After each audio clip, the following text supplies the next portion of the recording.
এটা কেরলের আলাপ্পুঝা বিচ। জলে গোটা দিন কাটানোর পর সন্ধে হোটেলে চেক ইন।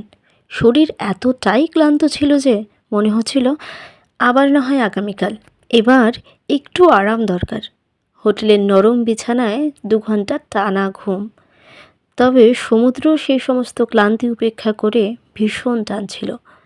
ঠিক যেমন কৈশোর বয়সের অপরিণত প্রেমের সময়কার কোনো প্রেমিক তার যৌবনে পদার্পণের পর প্রেমিকাকে প্রথম দেখতে পাওয়ার অছিলায় যে কোনো কারণে কাছে ডাকে। সমুদ্রের সঙ্গে আমার সম্পর্কটা ঠিক তেমনই। নমস্কার, আমি Swastika, love to right and describe. আমি সমুদ্রকে দেখে সাক্ষাৎ ঈশ্বর দর্শন করি জানো। নোনা জল আমার পা ছুঁয়ে দিলে আমিও একটুখানি বালি হাতে নিয়ে পুষ্পাঞ্জলির ভঙ্গিতে অর্পণ করি জলে।